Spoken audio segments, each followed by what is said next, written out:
Mari kita berdoa, Bapak Ibu Saudara. Terima kasih ya Bapak atas perkenananmu sehingga kami bisa berkumpul tempat ini untuk beribadah, memuji dan memuliakan firman-Mu dan memuliakan nama-Mu. Ya Bapak, kami akan mendengarkan sebagian dari firman-Mu, Kau yang menguduskan hati dan pikiran kami, dan kiranya Kau yang mengurapi hamba-Mu yang penuh dengan kelemahan, supaya apa yang hamba sampaikan dapat sesuai dengan kehendak-Mu. Dalam nama Tuhan kami Yesus Kristus, kami sudah berdoa, dan kami juga mengingat anak-anak yang akan sekolah minggu, kiranya Engkau yang memberkati, memberikan hikmat sehingga mereka dapat bertumbuh menjadi anak yang berkenan di hadapan-Mu. Dalam nama Tuhan kami Yesus Kristus kami sudah berdoa. Amin. Ya. Selamat pagi, shalom saudara-saudara. Ya, jadi kali ini saya pakai ini ya, stand HP.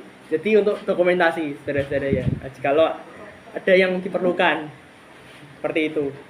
Nah, sebelum mulai khotbah pada kali ini saya mau bertanya nih ya. Siapa di sini yang menjadi anggota Gereja Pondok Raden Patah yang paling lama? Berapa tahun Dinani? Jadi 90, 10, 34 tahun ya. Luar biasa, puji Tuhan. Ada yang lebih lama dari Putri Nani? Jadi Putri Nani aja ya. Ya, jadi puji Tuhan ya, ada teladan yang setia gitu ya dalam gereja lokal, walaupun menghadapi banyak tantangan ya, rintangan, suka dan duka, jemaatnya banyak maupun sedikit, tetap setia gitu ya. Jadi menjadi teladan juga bagi yang muda-muda untuk bisa setia dalam mengikut Tuhan, saudara-saudara. Nah, ini sesuai dengan khotbah kali ini ya, yaitu tentang gereja. Nah, saudara-saudara, biasanya kita menganggap gereja identik dengan tempat ibadah, betul ya? Tempat untuk memuji Tuhan, ya kan, memuliakan Tuhan, mendengarkan firman Tuhan, dan juga berdoa. Nah, apakah itu arti sesungguhnya gereja, saudara-saudara? Nah, mari kita belajar mengenai arti dari gereja, gitu ya.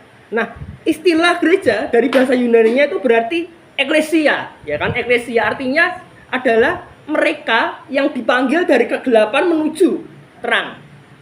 Betul ya Bu Yansen ya? Betul ya.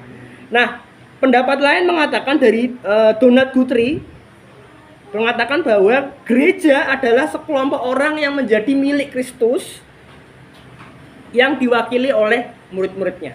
Nah, jadi dapat simpulkan bahwa gereja adalah sekumpulan orang-orang yang menjadi milik Kristus yang dipanggil dari kegelapan menuju kepada terang.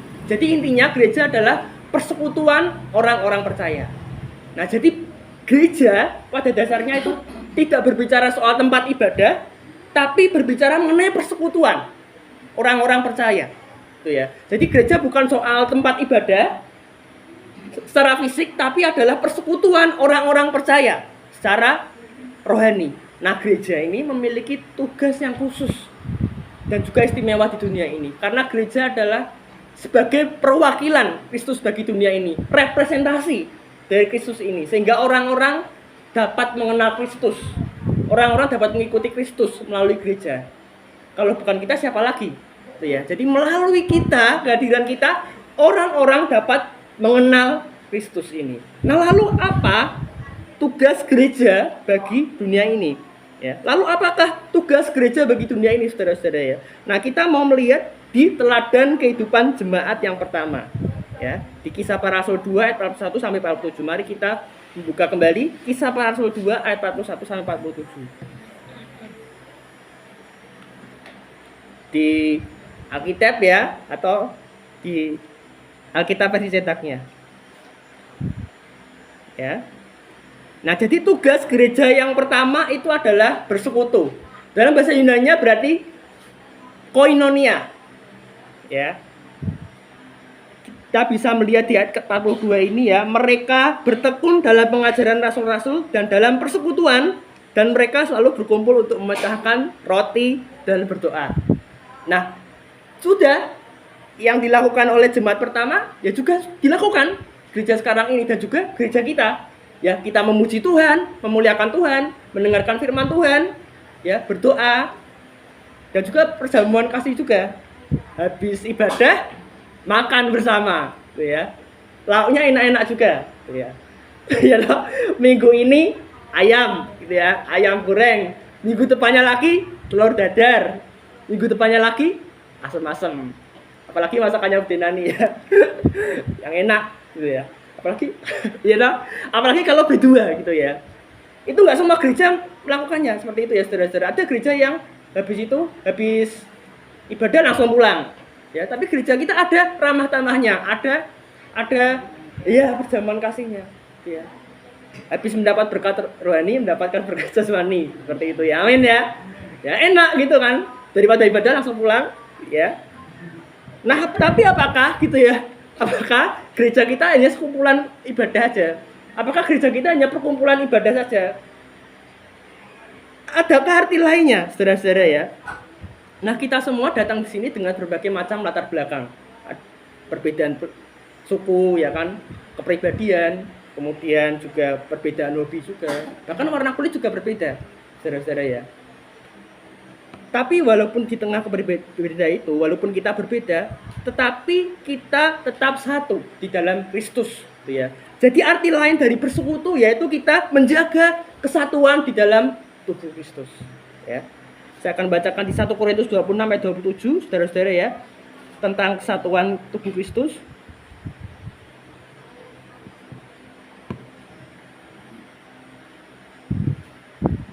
1 Korintus 12 ayat 26 sampai 27.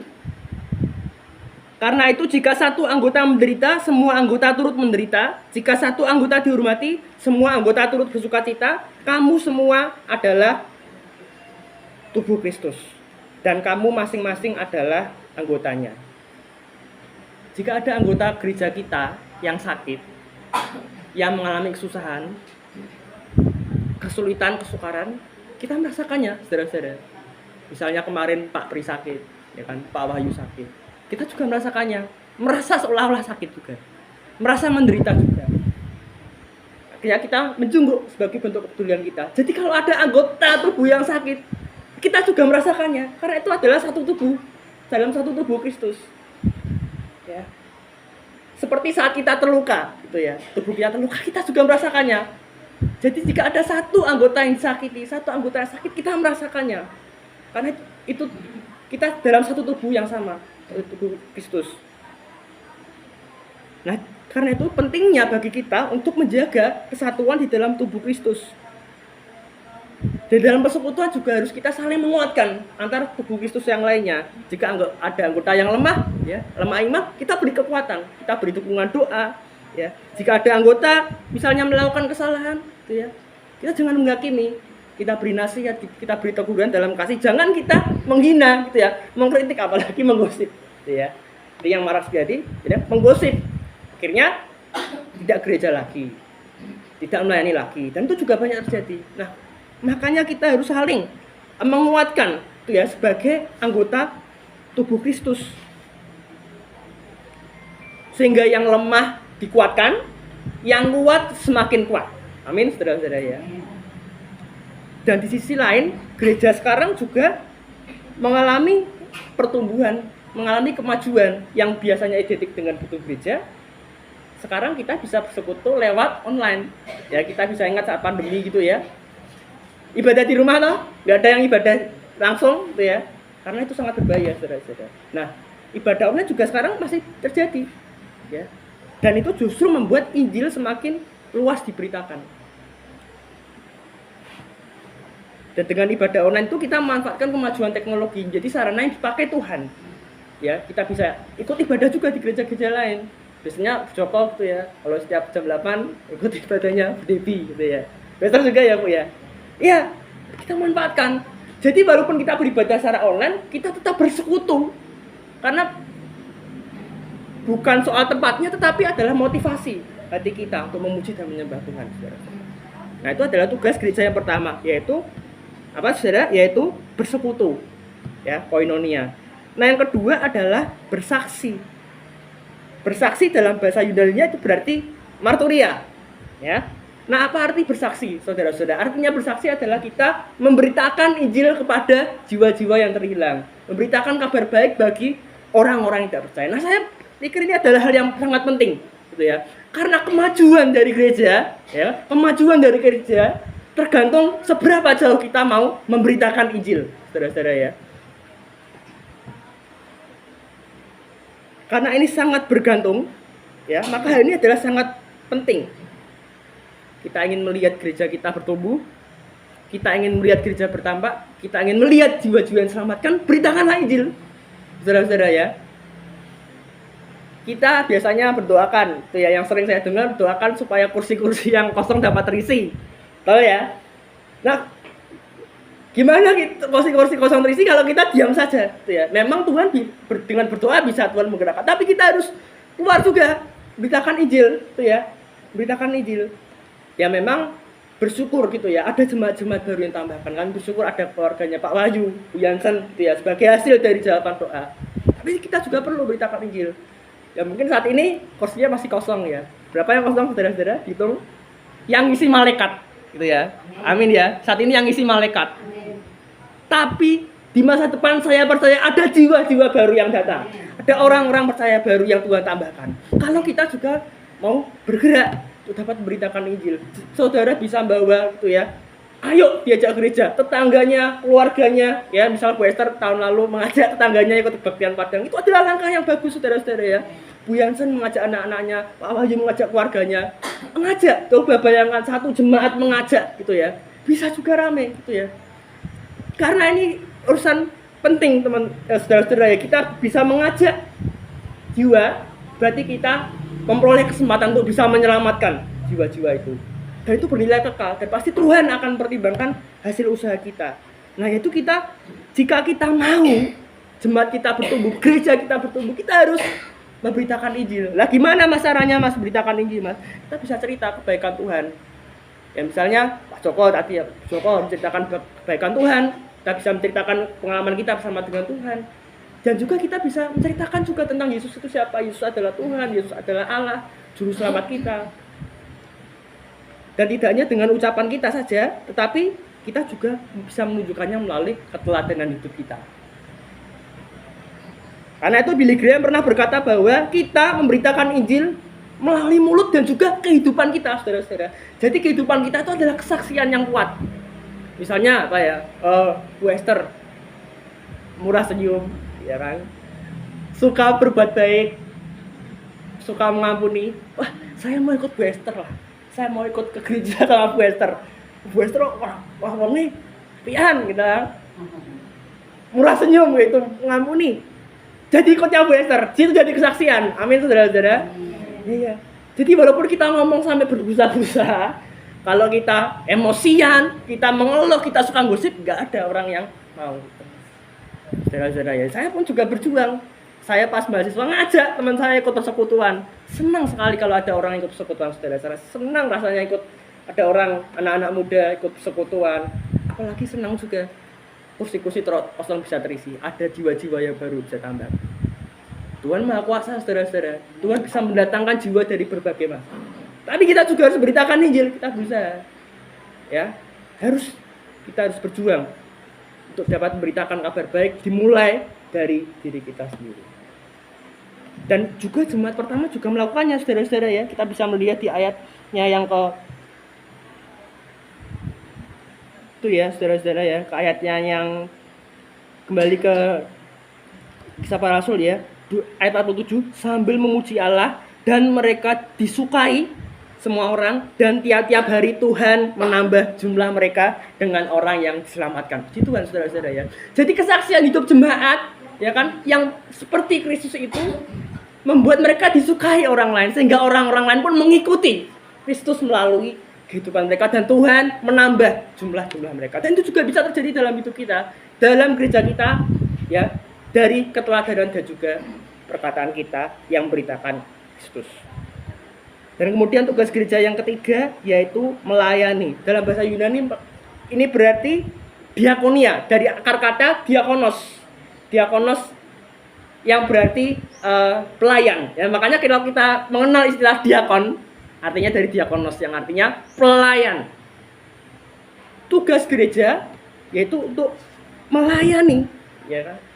Artinya adalah melayani jemaat yang kesulitan, melayani jemaat yang kurang mampu, melayani jemaat yang membutuhkan pertolongan, memberikan sembako gitu ya kepada janda-janda miskin. Misalnya ada jemaat yang keropan airnya, memberikan dana untuk nguruk ya. Sini kan setiap tahun airnya semakin tinggi gitu ya. Ya. Atau yang kena angin gitu ya, jemaat yang rumahnya kena angin memberikan dana, atau jemaat yang sekolah gitu ya, berikan bantuan. Dan juga hal yang lainnya saudara-saudara ya. Dan kita bisa melihat juga teladan ini dari jemaat yang mula-mula saudara-saudara ya. Nah, kita bisa melihat di sini bahwa jemaat mula-mula juga melayani satu dengan yang lain. Di ayat 44 dan 45 saya akan bacakannya. Dan semua orang yang telah menjadi percaya tetap bersatu, dan segala kepunyaan mereka adalah kepunyaan bersama, dan selalu ada dari mereka yang menjual harta miliknya lalu membagi-bagikannya kepada semua orang sesuai dengan keperluan mereka masing-masing. Nah, saya bayangkan saudara-saudara ya, kalau di zaman sekarang, kehidupan jemaat mula-mula, saya bayangkan misalnya mereka punya HP 1 dipakai bareng-bareng, ya kan? TV 1 dipakai nonton bareng, satu kasur tidur sama-sama, ya kan? Punya barang dipakai sama-sama. Mereka saling berbagi, punyaan mereka adalah punyaan bersama. Dan ini sulit di zaman sekarang, saudara-saudara ya. Karena ini punya, kalau kita punyaku, untukku, ya untuk kepentinganku. Tapi kalau jemaat mula-mula, mereka berbagi satu dengan yang lain.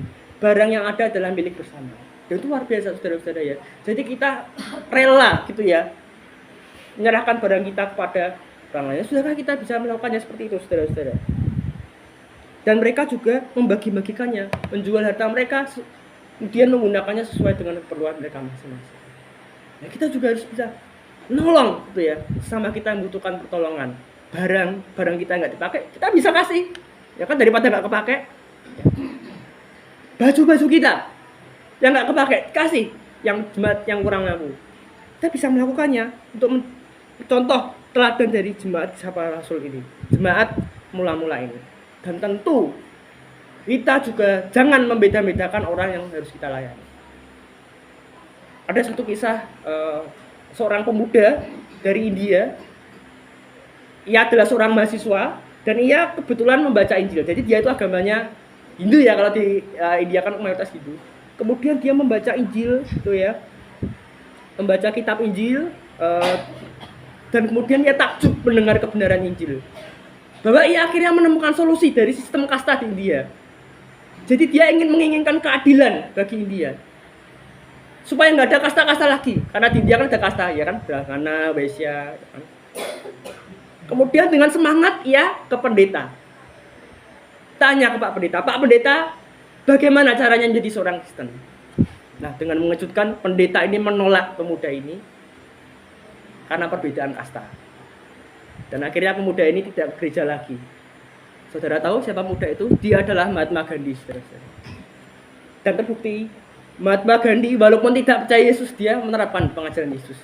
Dia mengajarkan cinta damai. Sangat disayangkan saudara-saudara ya. Dan kadang kita nolak gitu ya, orang-orang yang tidak mampu, kurang mampu. Kita terbuka. Gereja ini terbuka untuk semua orang. Untuk orang-orang yang kaya, miskin, menengah, gereja terbuka semuanya. Jangan kita membeda-bedakan. Dan sebagai teladan kita, karena Tuhan tidak membeda-bedakan orang, Tuhan mengasihi semua orang. Kita layani apa yang jadi kebutuhannya, layani yang membutuhkan. Nah, kita coba bayangkan, misal kalau ya misalnya pendeta itu ya kan menerima Mahatma Gandhi saat itu, mungkin saja Mahatma Gandhi menjadi penginjil besar, saudara-saudara. Mungkin dia tidak hanya membawa kemerdekaan pada bangsa-bangsa India, tapi juga dia bisa membawa kemerdekaan bagi bangsa-bangsa lain, kemerdekaan rohani bagi bangsa-bangsa yang lain. Kita memperlakukan sama kita dengan tulus, tidak melihat rupa, ya kan? Kita melihat hati, layani dengan tulus, layani dengan sungguh-sungguh, layanilah dengan kasih, karena Tuhan bisa melihat hati kita. Nah, jadi kita sini belajar ya, dapat melayani dengan sungguh-sungguh, menyerahkan segala yang kita miliki untuk Kristus, bukan untuk kepentingan diri kita sendiri. Lalu jadi kita bisa belajar bahwa ada 3 tugas gereja bagi dunia ini, yaitu adalah yang pertama bersekutu, yang kedua bersaksi, yang ketiga melayani. BBM, bersekutu, bersaksi, dan melayani. jadi dorongan bagi kita semua, ya kan? Sudahkah kita melayani sama kita dengan tulus, saudara-saudara?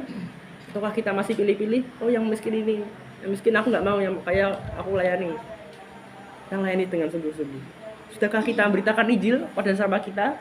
Kalau kita hanya sekedar mengerti secara teoritis, kita malas untuk memberitakan Injil. Sudahkah kita sungguh-sungguh dalam mengikuti persekutuan? Mari jadikan momentum bagi kita untuk bisa sungguh-sungguh memperbarui komitmen kita dalam menunaikan tugas gereja. Masa depan gereja ini tergantung tangan kita, saudara-saudara. Sejarah gereja ini tergantung pada tangan kita. Kamu giat beritakan Injil, giat melayani, gereja terus hidup. Nah, kalau kita malas beritakan Injil, awal dari kehancuran gereja. Jadi penerapan yang bisa kita lakukan adalah ada 3 penerapan yang bisa kita lakukan. Yang pertama adalah sudahkah kita, maksud saya penerapan yang kita sudah lakukan yang pertama adalah kita harus lebih sungguh-sungguh dengan bersekutu. Ada ibadah di gereja ini, ibadah minggu, ibadah doa, KPW, ikutilah selagi masih ada kesempatan. Yang kedua adalah kita harus berani bersaksi, berani beritakan Injil kepada orang lain sekitar kita. Entah itu keluarga saudara, teman saudara, rekan kerja, rekan pelayanan. Tuhan berikan kesempatan, saudara-saudara. Dan Tuhan pasti memberikan kemampuan jika saudara mau untuk beritakan Injil. Yang ketiga adalah kita harus melayani sesama kita yang membutuhkan. Dengan kasih yang tulus, tidak milih-milih. Seperti Tuhan mengasihi kita, saudara-saudara. Jadi dapat disimpulkan bahwa gereja memiliki tempat yang khusus dan istimewa bagi dunia ini. Karena gereja mewakili Kristus bagi dunia ini. Sehingga orang lain dapat mengikut Kristus melalui gereja ini. Jadi tugas gereja bagi dunia ini adalah bersekutu, bersaksi, dan melayani. Semoga menjadi berkat bagi kita semua. Mari kita berdoa. Terima kasih Tuhan, Engkau telah menempatkan kami dalam gereja ini, dan kami percaya Engkau memiliki maksud dan rencana-Mu yang agung. Tolong kami supaya dapat menunaikan tugas kami untuk bersekutu, bersaksi, dan juga untuk melayani-Mu Tuhan. Dengan segala kemampuan kami, dengan segala keberadaan kami. Kami percaya bahwa Engkau yang memampukan, Engkau yang menuntun kami, supaya kami dapat menunaikan tugas kami dengan baik, seturut dengan kehendak dan maksud-Mu. Sudah selesai menyampaikan firman-Mu, Roh Kudus kiranya Engkau meteraikan kerja, sehingga firman itu hidup dan berbuah dalam hidup kami. Dalam Tuhan kami sudah berdoa, amin.